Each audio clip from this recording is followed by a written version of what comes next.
Hello and welcome to Susie on the Sofa with my darling sister Cass. Hi. And Cass had just got back from the most incredible 14-month trip to Europe.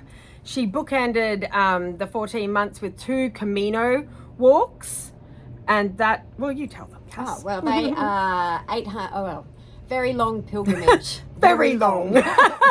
And there's other videos about that, so if you want to dig into the walks specifically more, yeah, you can do that. But they're essentially long walks. They're very old religious pilgrimages to a place called Santiago de Compostela in Spain. Yes, I had 14 months in Europe, or 14 months away, 14 months in Europe.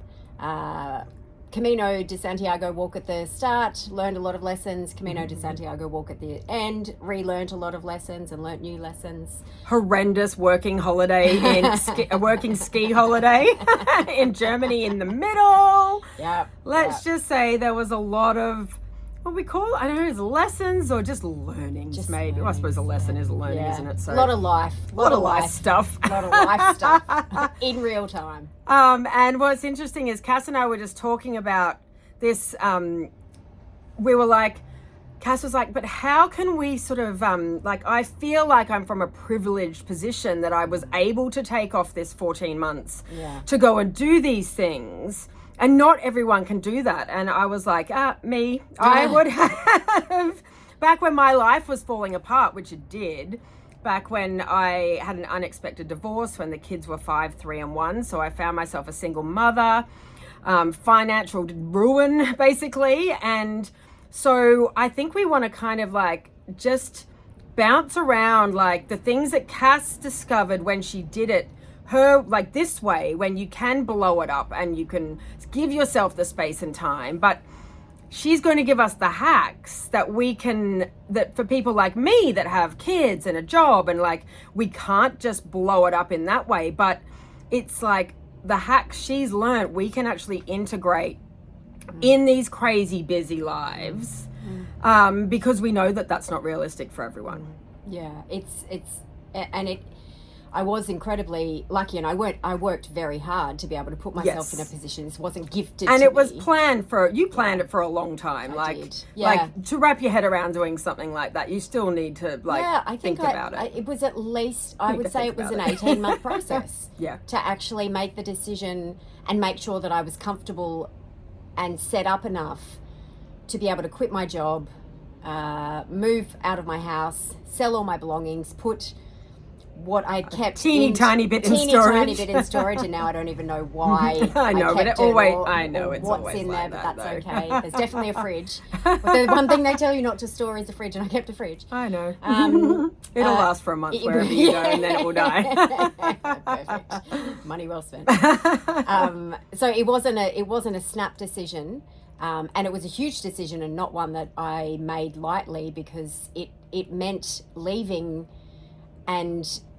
all of the comforts and all of the ideas and dreams and hopes and future planning that I had to step out of life, essentially.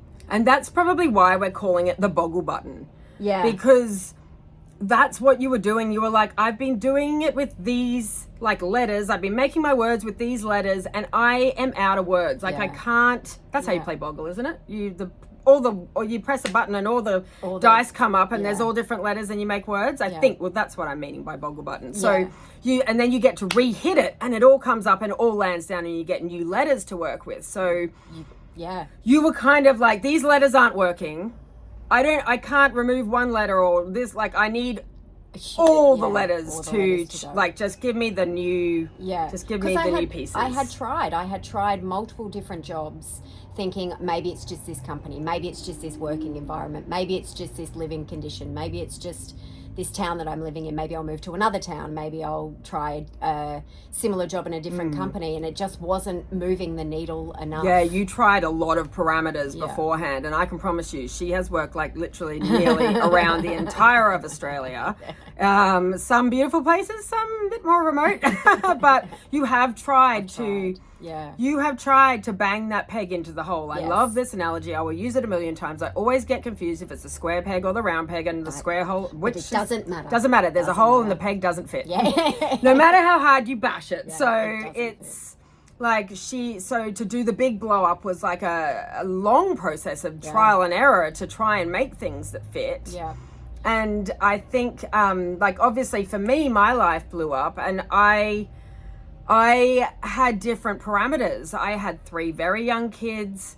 I had a job that I like that wasn't good. I needed the money to pay for rent, to pay for food, to buy the kids clothes. Like, it was like I was in a certain situation. So I think it's a really nice way to play between the two, and what Cass found when she did it that way, and how I sort of came to the similar realizations, even though I did it in a different manner.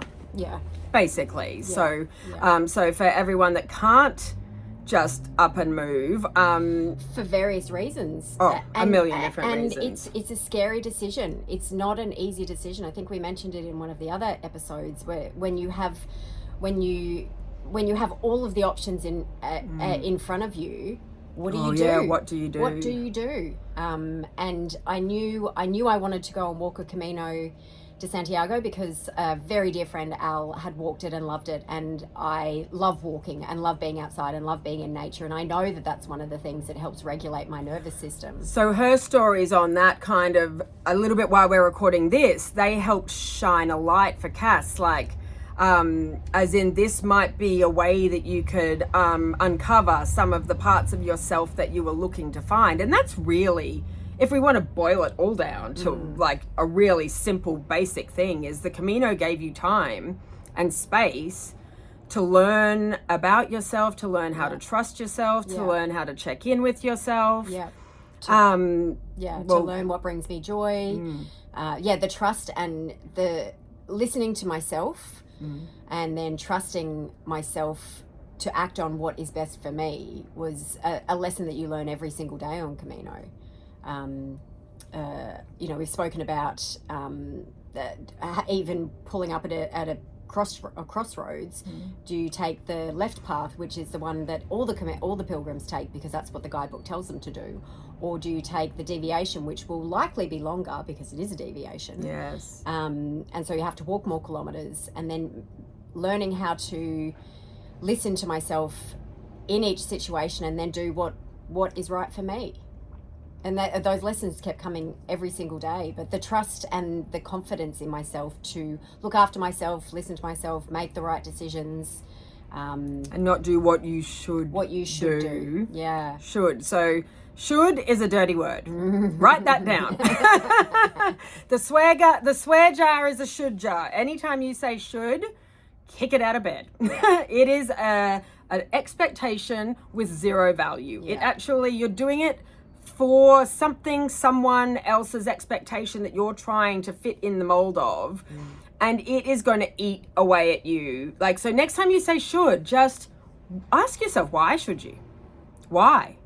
And keep asking why until you get to the end of, actually, I don't want to do that for me. Like, this is what we're like working through, is trying to get you to be able to dig into why you're doing the things that you're doing, and are they coming from, well, I suppose it's love or fear, really, because love is like, is it feeding me, is it nourishing me? And fear is, if I don't do this, like, fear is a should.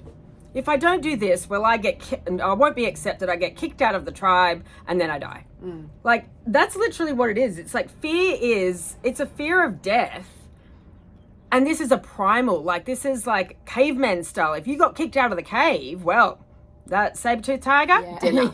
You're dinner. Like, you're dinner. You don't have the protection around you. So it is our, like, primal need to be accepted in the tribe. So what we don't realize now is that there isn't any saber-toothed tigers, and things that our body is telling us we need to do to be in the tribe is actually eating us and not feeding us, because we're forgetting who we are. So it's a relearning how to check into yourself. And actually, I'm just going to bring up, because now I've said now you die, the death thing.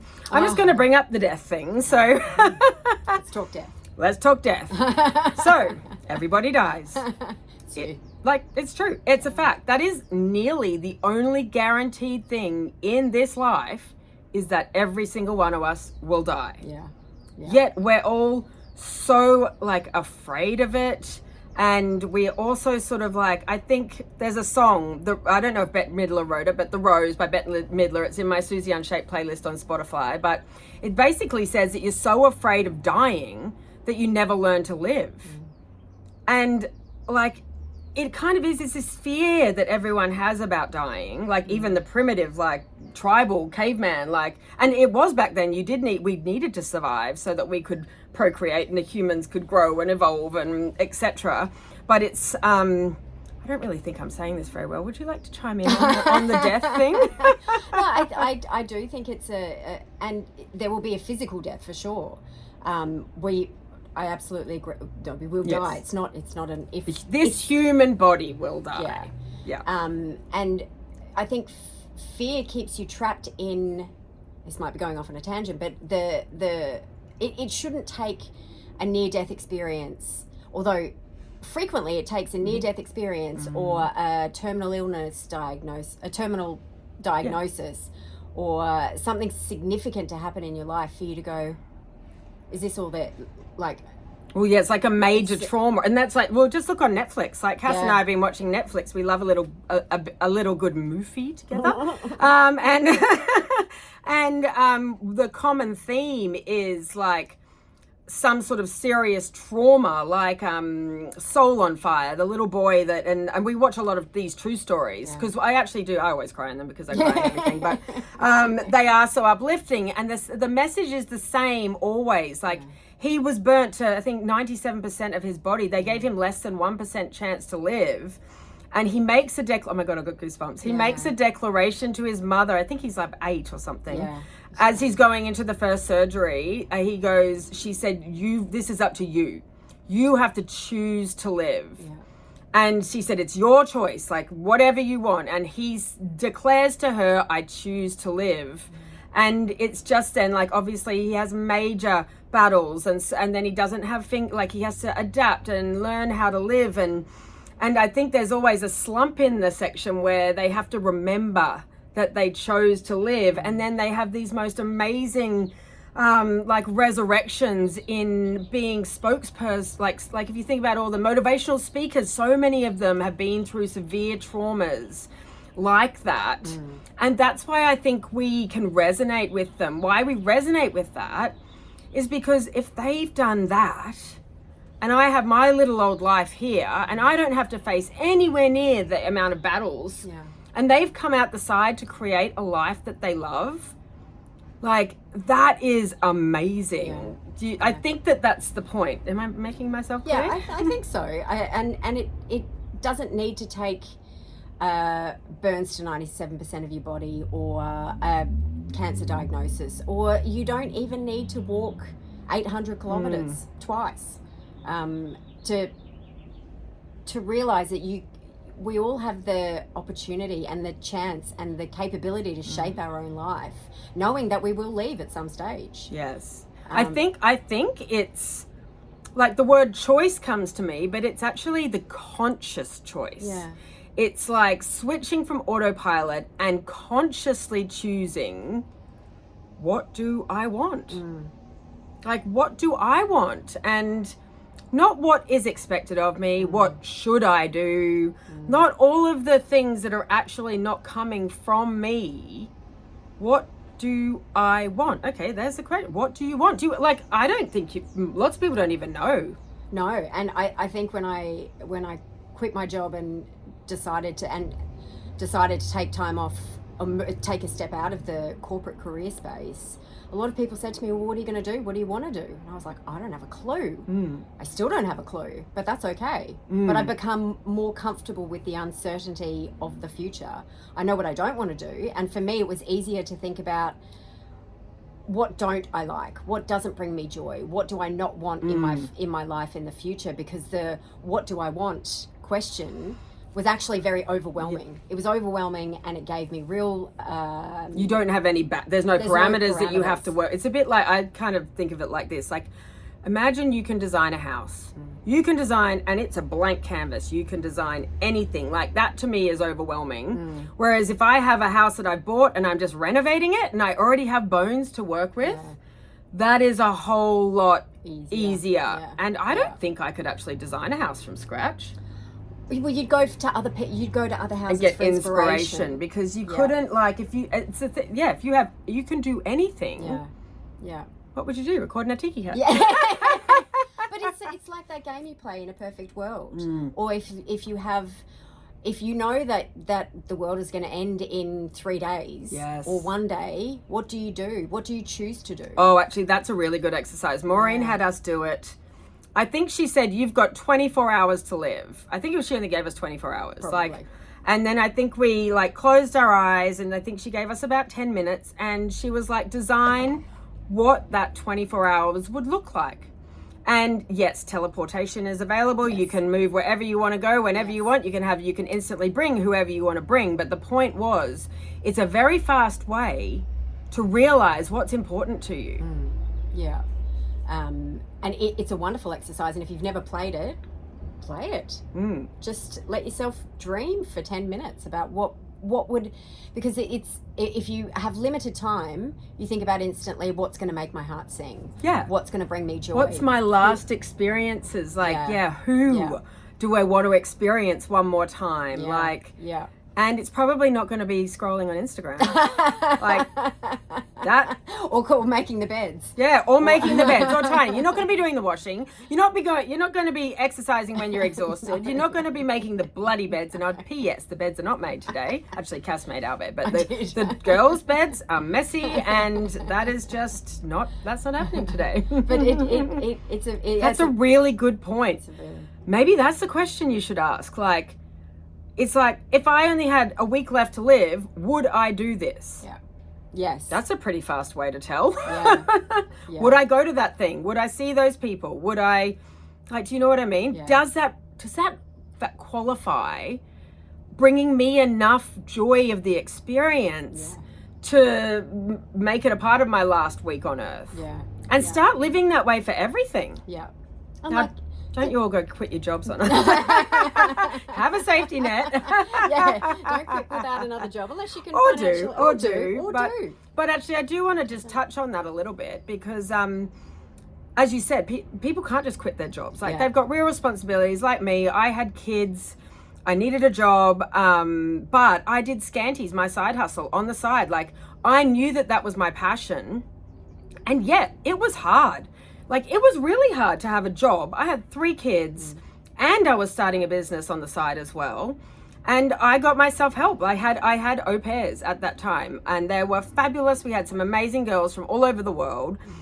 And I had to sacrifice my space in order to get the help I needed and in a way I could afford. I couldn't afford a full-time babysitter. That would have been, I would have earned less than them probably. Do you know what I mean? So au pairs were a fantastic way that I could get help in a way that could help me achieve this dream and in a way that fit in my life. So, and maybe you can't have an au pair. Maybe your house doesn't have enough space. I would actually rent houses that had space for the au pairs, because if I had an au pair, it meant I could work more, and so I could actually earn more money. And do you see what I mean? You've got to see the whole effect. Yeah. Get a house that an au pair can live in. Or it might not be an au pair, but do you have friends that work opposite rosters with you? Can they do the kids one day and you do the kids on the day you have off, and share care of the kids instead of flogging yourself? Yeah. Where else can you find ways that you can get yourself support so you can do the things that light you up? And Skanties, it was a battle, that business. It was a battle. But if you don't know Skanties, I call them Skanties anti-shapewear, and they are underwear that loves you back. I have branded them anti-shapewear because I was so sick and tired of everyone being told that they needed to be 2 sizes smaller. And in actual fact, it was that messaging that has made me dug in. Well, why do we hate our bodies so much? Why? Where has this come from? And Cass and I were talking, and it's only been around literally since probably after the First World War, I think. Like, and then the flap, was it flapper? What was it, 20s? 20s. 20s. So around the 20s when that slender flapper look came in. Yeah.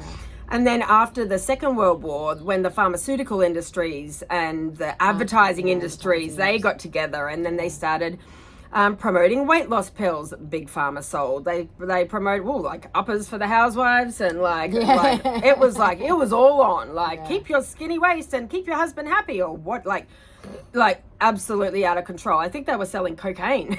I don't know if I can say that on here, but it was pretty crazy. And so it's only advertising and Big Pharma that got together to make ourselves feel bad about our bodies. Before that, we were just trying to survive.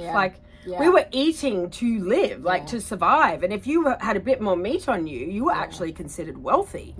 And it wasn't a negative thing. So this societal belief that our bodies need to be, it's just another way to make you feel like you're not enough. And that's what sparked the whole 31-day challenge, which we haven't spoken about on here because we don't really need to, because there's a whole playlist on that and it's free.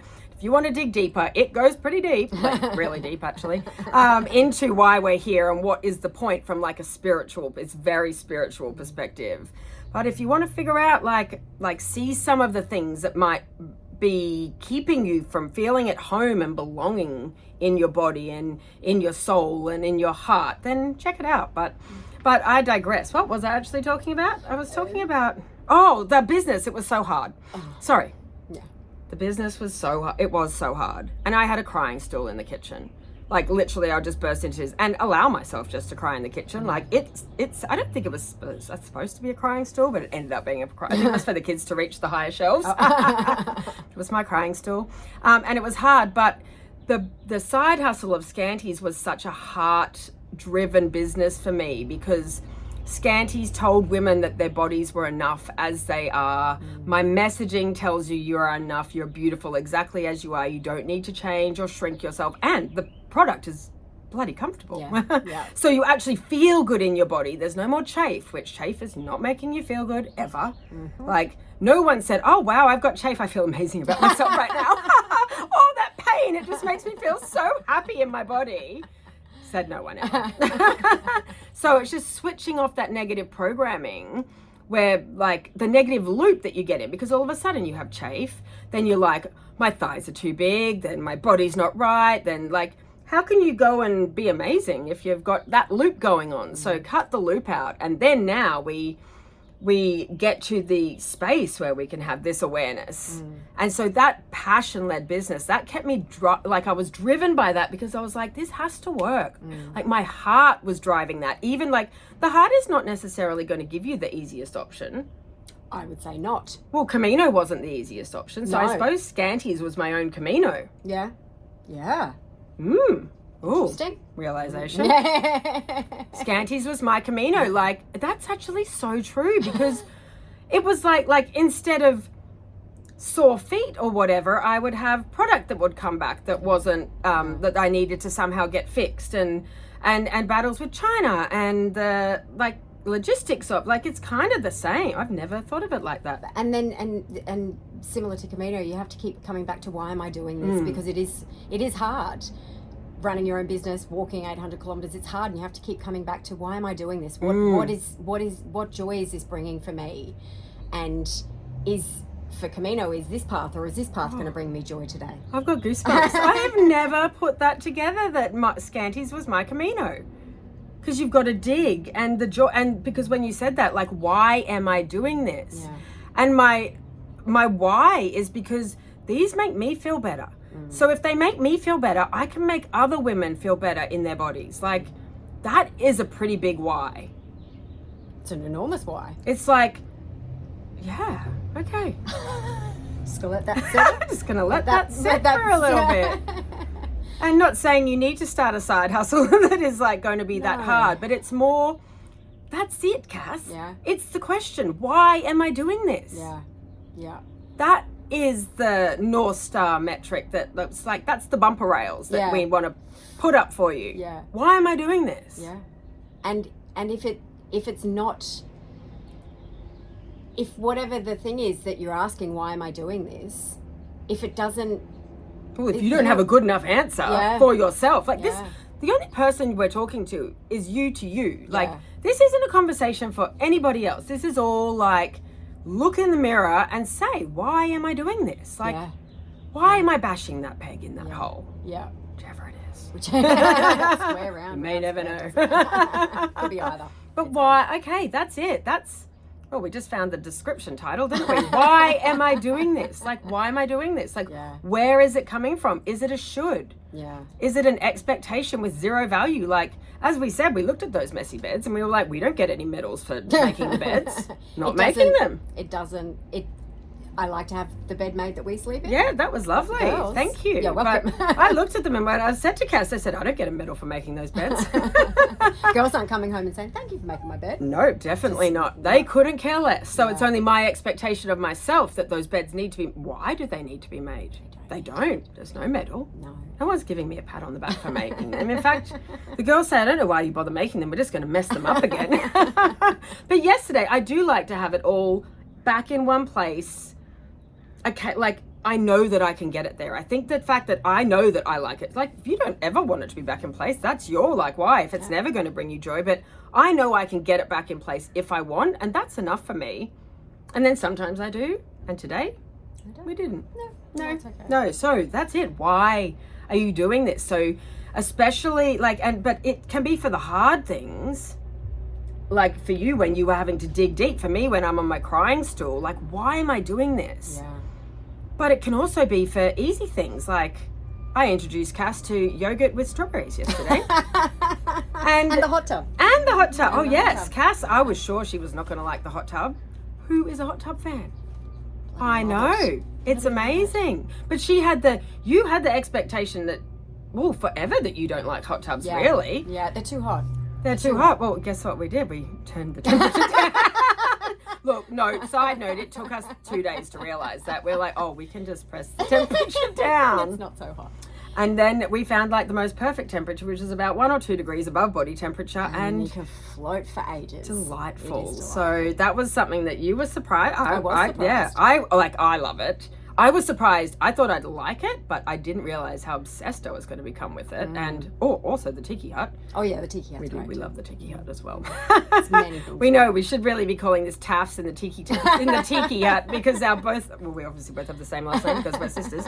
But the Taffs in the tiki adventure talks with Taffs in the tiki. Could be too many. Yeah, that's a bit too much. But yeah, I suppose it's like, why are we doing this? Why are we having these chats? Yeah. And it's a way to process what's been going on for both of us. Like, I'm loving hearing all of the revelations on the Camino, and I love that we're documenting it, because for you, this is nearly like a living journal. Yeah. Like, and the unpacking of the bits and pieces. I always love to unpack with another person, because I find that we had that realization that Skanties was my Camino. I would have never had that if we hadn't been talking. Yeah. And how the dips and the highs, and that is Roller coaster. that is the same thing. It's like, I think that, okay, clanger coming. I think both of them are teaching you to ask, why am I doing this? Yeah.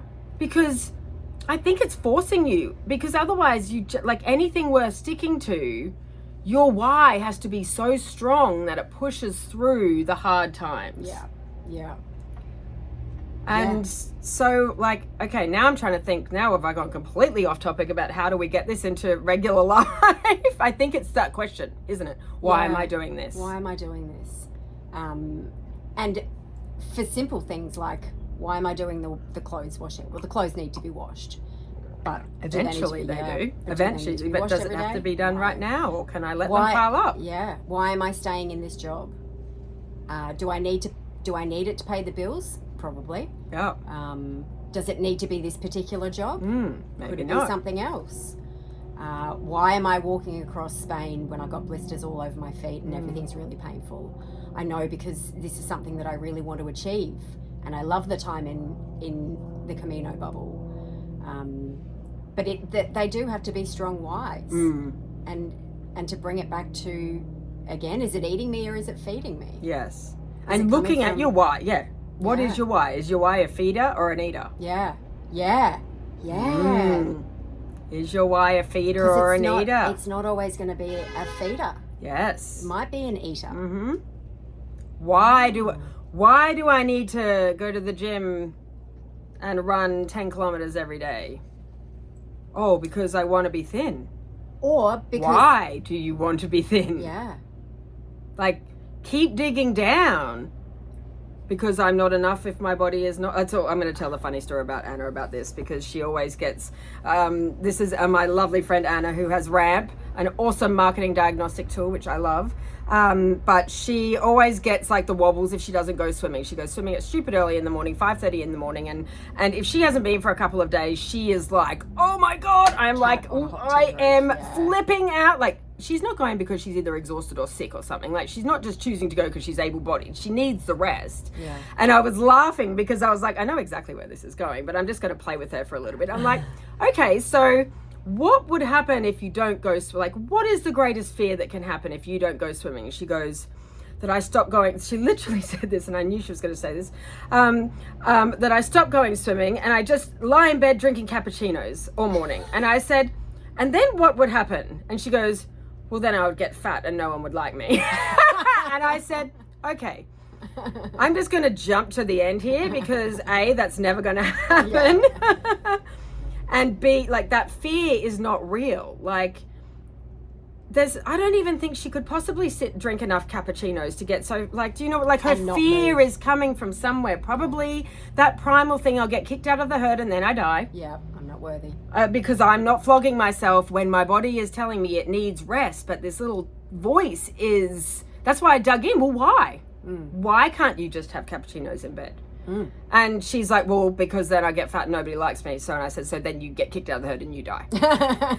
And she was like, ha. And I was like, I knew exactly where it was going before she even, like, I kind of baited her a little bit because I did know where it was going. But it's like, start questioning the why. Like, why am I doing this? Yeah. And is there, when you question it, is there a different way? Like, if you get down to the why, and it's something that's feeding you, but you hate the activity that you're doing, is there a different way that you can feed that why in a different way? Like, or like you mean kind of like, if you need the job to pay the bills for now, but you want to start a creative project, like, can you, okay, firstly, I think lots of people don't even know what creative project they want to start. So, like, firstly, it's like taking it back to that, what do I even like? Like, what do I even enjoy? Yeah. And I suppose we touched on this and we didn't really put this in the preface, but we've touched on the nervous system in other videos. But you need to get your nervous system down a bit before you can start digging into what brings you joy. Because if you're at a 9 out of 10 and you're frazzled and you're overwhelmed, you just need a long nap. Yeah. Like, that's the only thing, like, do you know what I mean? But that's what's going to bring you joy. If you need space and time to deregulate, is that it? Down-regulate? I don't know. Take the pressure down. Take the pressure down. Go John Farnham. But you need to bring the pressure down, the internal, like your central nervous system, like to a 5 or a 6, because you cannot figure it out. You can't figure any of this out. And that's why Cass used the Camino to give herself the space to be able to bring it down. And some days were hard and she could only do the bare minimum. And other days she probably had more revelations about yourself, was probably when you were at like a 5 or a 6 and you weren't like struggling in pain. Yeah. That's when you have the aha moments after the pain. But bring the central nervous system down to a 5 or a 6. And so look at the video, like, you'll have to work out your own magic toolbox for this. But for us, like, for me, like, if I'm frazzled, and I'm laughing this morning actually, because have I told the salad story? I'm not sure. I'm not sure. Anyway, I was at an 11 out of 10 at Ralph's. I love cooking. For me to take a salad to a barbecue is not hard. I was glitching, I spent 4 hours trying to figure out what I was taking to this barbecue. What I took at the end was terrible. It was, like, I made a salad like that from ingredients we already had. I glitched massively. I was at an 11 out of 10 and I didn't even see it at the time. It was the next morning I woke up and I was like, right, okay. You are not okay. So Today is you just choose for you what's going to make you feel good. Mm-hmm. And so I was like, the day is yours. Like, clear the schedule. This is a day for you. And so I dropped the kids to school. I meditated. I went on a beach walk. I had a nice shower. I did all of these things. And I was feeling amazing. And then I looked at the clock and it was 11 o'clock. 11 a.m. I had spent, it was only 2 hours that it took for me to bring my level back down because I'd cleared the whole day. I could take the whole day if I was planning on taking the whole day. Yeah. It only took me 2 hours once my pure guidance for that day was just do what makes you feel good. Yeah.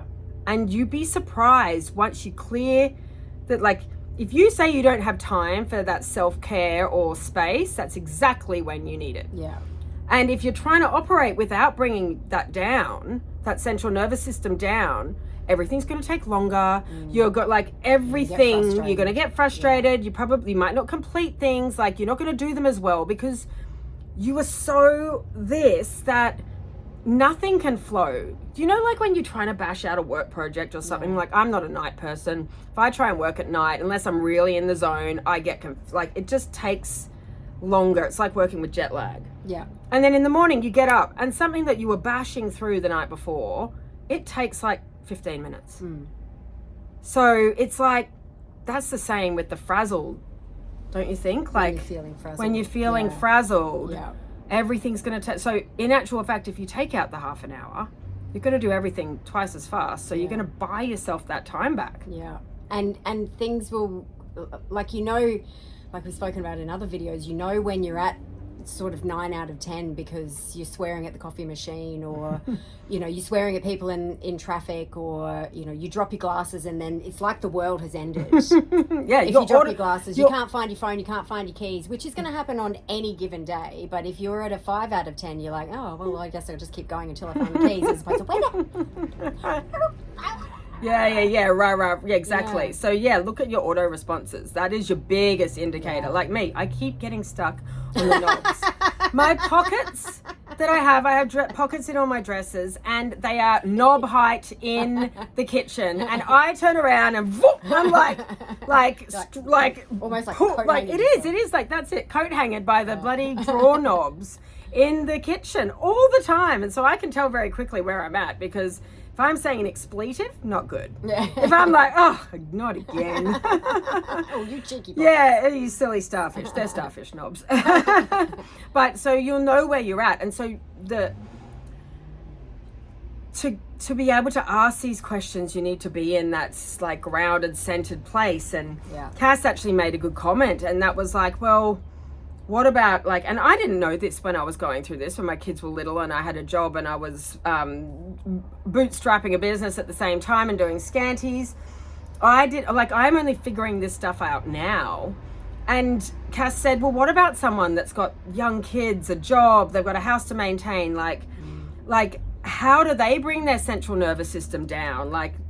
And I was well, I think obviously someone in Cass's position is going to be able to stay at a 5 a lot longer. Yeah. And even me now with my kids being bigger, they're so physically demanding when they're littler. And once they're bigger, apart from a bit of talk back, they can make themselves food. And well, they obviously don't clean up after themselves, but we're working on that. And so I have more space that I can do things like that. They go to school. But if you've got young kids at home, I know I spoke about the finding yourself some help. Don't try and do it. Oh, I just realized. Asking for help. We had a whole thing on that yesterday, didn't we? Yeah. Asking for help and being able to receive it. There is no medals for flogging yourself stupid. Do you know what I mean? There is no medals for being burnt out, for being the mum or the person that holds, I suppose this is directed at mums because you do have to juggle a lot of things.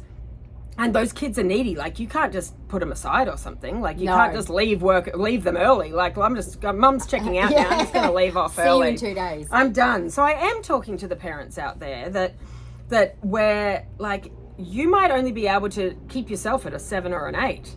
And I like, this is really bad, but I would, actually, I can't say it. I would think about doing things at about 9 o'clock in the morning, just so I could have a little bit of a rest. Like it can be exhausting and overwhelming. And so maybe the best you can do is, instead of being a 9, you can find ways to be an 8.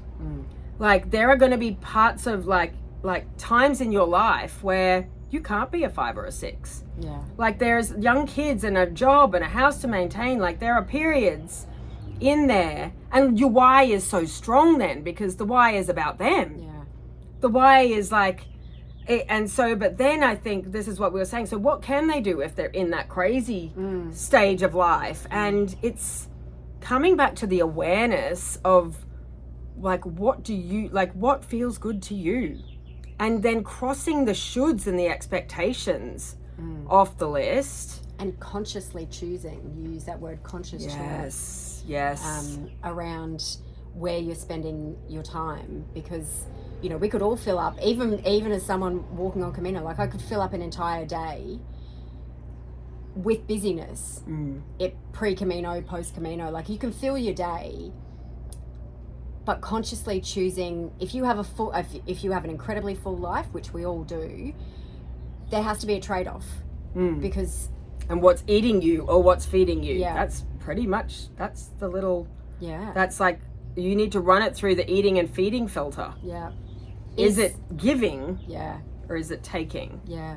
And you go to the obvious ones, scrolling social media or watching TV or online shopping or... But actually, just a side note for us overthinkers, I'll just say that watching TV can actually be really good if you need to switch your brain off. But is it feeding you or is it eating you? And on different days, it might be doing different things. Like, like the things the things you have in your magic toolbox might feed you one day, but might eat you the next day. Maybe one day scrolling social media actually is the right thing for you, but then the next day it makes you feel like crap afterwards. Yes. Maybe TV watching is great, but maybe on one day it isn't because you need to move. Like it's not, there's no one size fits all, and you don't need to be shat on by a bird to realize that.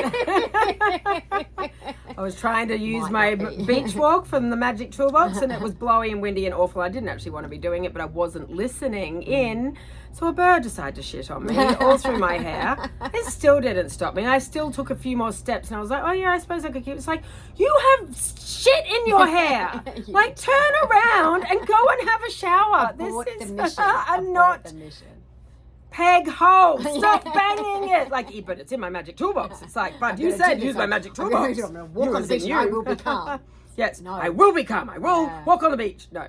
Yeah. Listen, is it feeding you or is it eating you? Like I had to bed rot the other day, as the kids called it. Penny said, have you just been bed rotting all day? And I was like, well, but my head was like, couldn't think. I was glitching. Yeah. I was actually glitching. Yeah. And we'd had a bit of like repairs and maintenance around the house, so our schedule and our sleep schedule had been thrown out a bit, like when the tradies were coming and stuff. And I just hadn't had enough sleep. I think I was exhausted. And so we watched a documentary and we watched something else, and I was like, by 1 o'clock, I had actually refreshed myself. And I could actually go about and have a really nice day. And we had a great afternoon, and we went to my daughter's play, and like doing that, if I hadn't had that rest at the beginning of the day, I would not have been able to, like, I would have been dragging myself to her performance and sitting through a 2-hour like high school performance. Whilst they're brilliant, if I hadn't had that rest, that would have been like torturous. Whereas I got to enjoy it because I'd actually rested myself. So I was actually feeling better.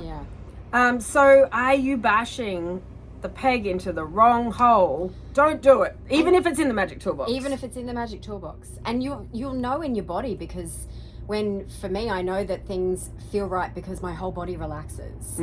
And my lower back. Yeah, do you get the wiggle? Yeah. Like, when you make a decision, and this for me, it's often if I make a decision that's for me, and I shelve the guilt about it, because that's always there. We have to just say, thank you, I see you, you're not mine. And then you physically, oh, I'm so excited, like whatever it is, like, oh my God, I'm so excited to do this. But I do have that little guilt thing, like we were brought up in this generation, I think probably because we were the children of the baby boomers and they'd been in the war, and like you have to be productive and you have to be like doing things all the time, because do you think that that's where this, like, it's our generational that self-care is only becoming a thing now? Yeah. And yes, I think so. I think there was real survival instinct, because genuinely there was shortages. Yes. But now there's because the baby boomers that our parents have, the parents who went through the war, so they learnt to be like productive and to make things work, and like it was a real survival. Survival. And they were the children of the survival parents, so they taught how they were parented. And the world's not like that anymore. We are not in survival mode. Well, now it's survival for your central nervous system. That is literally, we are at a race. It is survival for your central nervous system. Yeah. Like we need to make that sound better, because that is like, that's a clanger. Yeah. I'm going to get some better words for it, but it's, it's like the survival. Like, we need to nurture our central nervous system as our number one priority. Yeah. Because you can sleep forever, but if this is frazzled, you will wake up feeling tired. Yeah. Like, this is key. Like, if you can't get the central nervous system lowered, and as I said, sometimes you can't go to a 5 or a 6, but find ways. And also, I think that point was, which we went a very long way around, is learning what brings your, like, what makes you come down, what gives you the, what feeds you. Yeah. Start writing your list of notice when you get the, oh, this is so nice. Yeah. Like, is it like, well, this is the first time we've ever had a hot tub, so, and it's only a rental, so it won't be here forever, but it's like that when we hop in it, we go, oh, it's so nice. And we use it every day because it makes us feel, and it's not a big commitment. You can just hop in it and you can hop out 2 minutes later if you want to. Yeah. Like, just start making notes of the things that make you feel like for me, I love putting music on and cooking. Well, not in this kitchen. It's like this big. So you couldn't even dance around because you'd hit your elbow and you get stuck on the starfish knobs. So this kitchen isn't the best kitchen for cooking, but for me, I'd like normally make like 4 or 5 dishes at a time, and I'd mix that one and season that one, and like everything would have a place where it was in the cooking cycle. Like, I need to roast that first, and I'm layering that, then I'm cooking that, and it was like a moving meditation, like a flow. And I would be so into it, and so like the thought of having that time to be able to spend on doing that gives me, like, so point being, what makes you feel like that? Yeah. Like, and you need to start, like, is it certain songs? Like, if a song comes on and you love it, put it in a special playlist. Yeah. Like, I've got songs in my playlist that I just put them on when I want to feel like back at, like, at home and in love with myself. Susie Unshaped playlist. It's about feeling at home and happy within you and your body, and it's come from Skanties, anti-shapewear, like the songs about how you actually are enough exactly as you are. Sorry, Sara Blakely, but no, 2 pairs of Spanx was my final, that was the final straw. I was like, rah, rah. No, women, you do not need to hear this. It was 2 pairs too much. 2 pairs is too much. And that's when I labeled it anti-shapewear, because I was like, what? 1 pair squishing us isn't enough. Now we need to be small and make sure we put 2 on. I was like, enough. And that's when I coined it anti-shapewear. Anti-shapewear movement. And it's like, that's about physical shapewear, but what emotional shapewear are you wearing around your soul? And that's all the shoulds and the expectations of zero value. Like, no medals for walking with blisters and injuries, and you don't get a medal for like flogging yourself on the Camino. No. We certainly don't get medals for making the beds.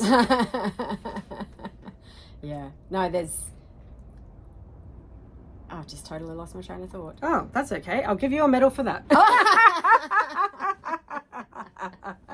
And for you might be someone that can't focus, and I think I'm a creative person. Well, it might have nothing to do with that, but they do say people like to be creative in a mess. Like, in actual fact, creativity doesn't like structure and order. Like, for you, it might eat you more to have the beds not made than it eats me. For me, it's a should. Yeah. It's not a feeding me. But for you, you might actually not be able to relax unless it's done. I was that person, definitely. But at what stage is everything done? When is it actually complete? And if what it's preventing you from, yes. if it's preventing you from actually if it's a procrastination method, because you're scared about actually having the time to do the thing that you might want to do. If it's a controlling mechanism. Yeah, what do you get for having beds made? There's nothing. No medal. There's no medal. If anyone knows of a medal for making beds, let us know, because we might be saying the wrong information here, but we're pretty sure there's no medal. There's no medal. There's no marching band in the morning when you come out of the house. No string quartet. Who did the beds? Who did the beds? But I understand. My brain is a little more. It's different from Suze's. I do like to have more order in the house, but it's at the detriment. Sometimes it's at the detriment of something else. Yeah. What are you like? And that's what I'm talking about, is like, we wanted to do a million other things today. The beds weren't important. No. So that's what I think is you're saying, is like, are you letting making the beds get in the way of the stuff you actually want to do, because you should make them? You should make the bed. That's how we're trying to like describe it. It's like, are they stealing your time and your headspace and not going to bring you the actual like joy that you're hunting, like the stuff that actually does light you up, because you should make the bed. Like, you get that we're just using the beds as an example. It's not about beds. We get that.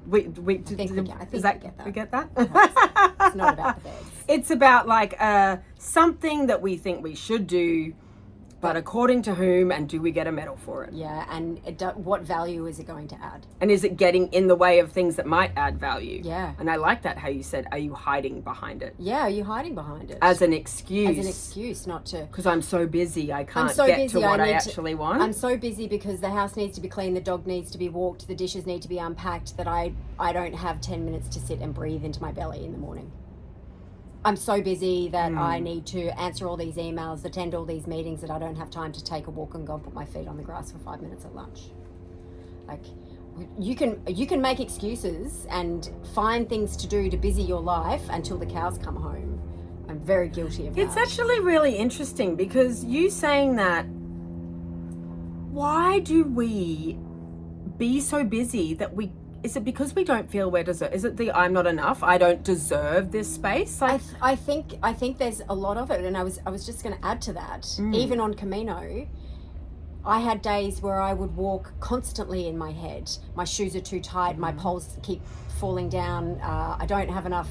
Blah blah blah. How far is it till the next town? This is really painful. The sun's really hot. Like, and it's not necessarily complaining things, but you could fill your head with all of the things that you think you should be thinking about.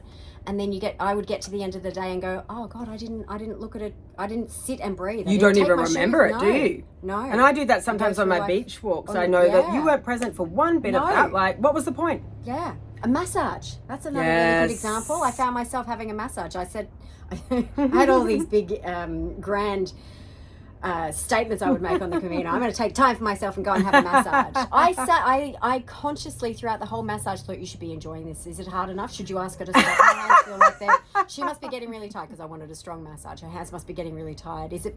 I should be relaxing. And then I literally, my brain just went, stop. Just stop. You're not enjoying this.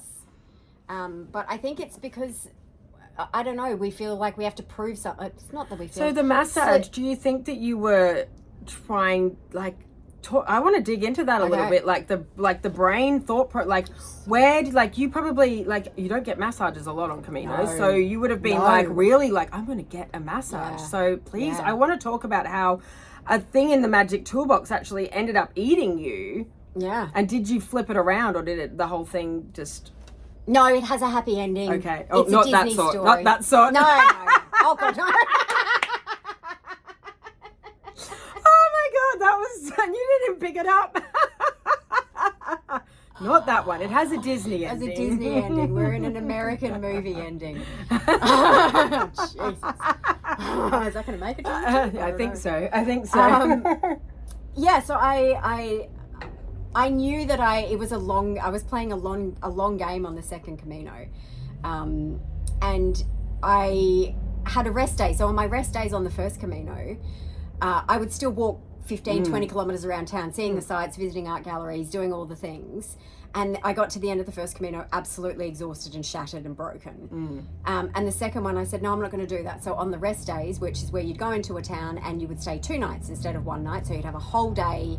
Off. Yeah, a whole day off. So, and it was generally, for me, it was in towns where there was something that I wanted to see. But I would make a plan that I would have a sleep in, have some breakfast, go and see the 1, maybe 2 things that I wanted to see, generally 1. Have a massage because I was playing a long game and I knew that my body needed a break, and then I would have a rest, and then I would have dinner and go to bed. So maybe I would walk 3 kilometers. Perfect day. And so in the massage, I was like, yep, I'm doing this because it's a long game. I know that my body needs some relief, and it would be really nice to have a massage. Which everyone was like, oh, you're having a massage? Oh, that's a bit luxury. I was like, oh, yeah, it is. I'm very smart. But in the massage, so the lovely Spanish woman had asked if I wanted it soft or hard. And I said hard, thinking that would be better for my muscles.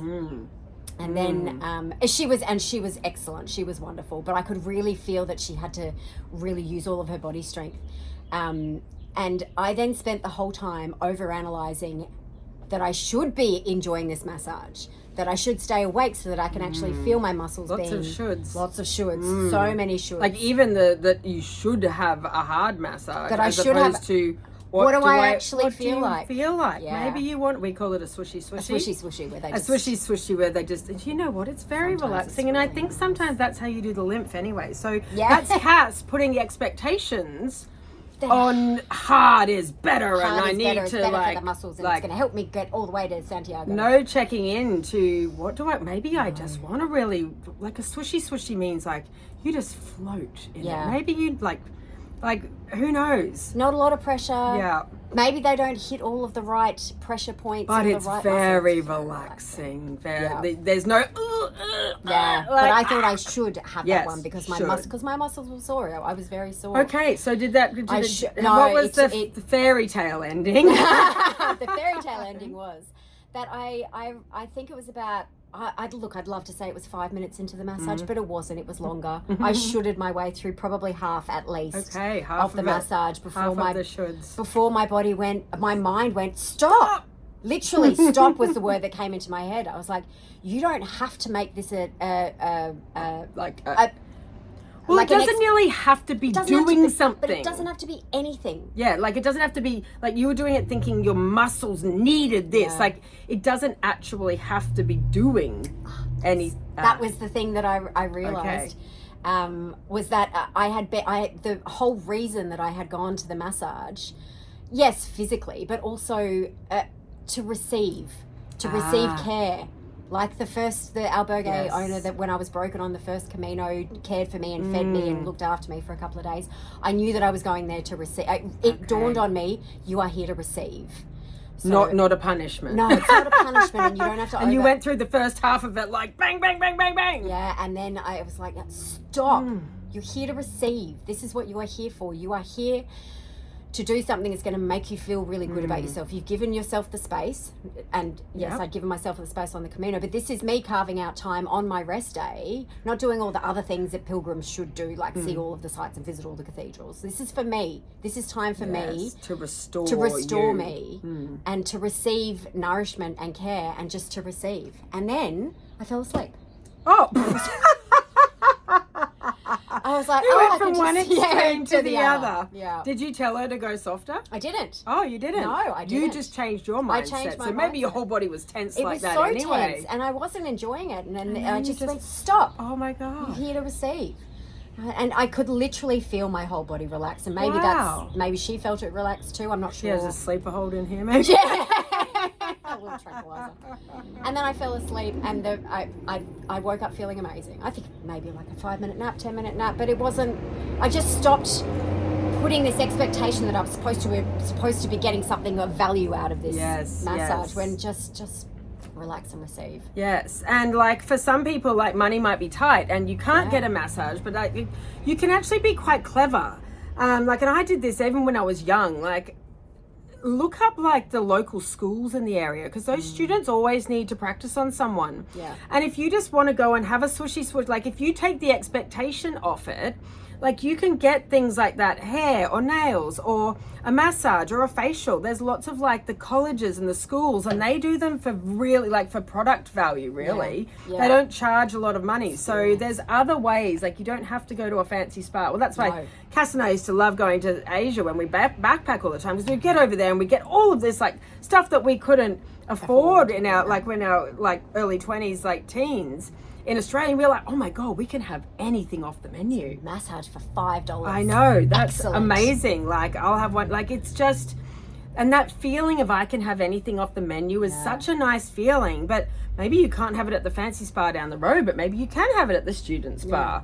Yeah. Like, there might be ways that you can gift yourself things like that that don't have to be stupid expensive. I just thought I'd put that in there as a side note. Yeah, and it doesn't have to be a massage, or it doesn't.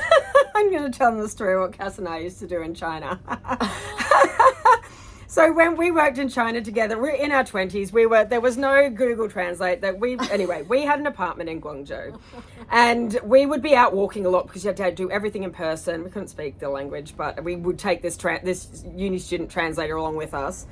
And at the end of the day, we'd have our showers, and we used to have these mumu things that we got in India. Another trip, but that's a side note we can talk about and maybe never. Maybe never. And then we used to get 2 buckets and fill them with hot water and sit there with our feet in them, in the buckets, in the lounge room, in our muumuus, with a show on, and $1 beer. Yeah, $1 Chinese, $1 Chinese beer, and it was as good as being at a spa. It was heaven. It was heaven. Feet in a bucket. Yeah. We put hot water. Maybe if it's hot where you are, put cold water. But whatever. You'd be surprised how good feet in a bucket It's really nice. So that's the point. But like, once you know what makes you feel good, like literally it might, like we had our feet in a bucket and that felt amazing. Yeah. Like you can work within your means. Yes. It's the awareness around what is going to make you feel good. Yeah. And we try some different things. Put your feet in a bucket. Put your feet in a bucket. It's like a metaphor for trying different things. Try different things. Some things won't work. Some things might work, and you might be surprised at some things that feel really good, like feet in a bucket. Yeah, feet in a bucket. Feet in a bucket. Knew? I think old ladies used to do it or something. I don't know where we even got the idea from. We actually had to buy the buckets. Like there weren't buckets there. We actually went out to buy the buckets to put our feet in. Like it was a conscious choice. Conscious choice. A little bit of magnesium. Yeah, it was amazing. We definitely didn't have magnesium. That would be nice. That would be nice. Oh yeah, you could totally do that.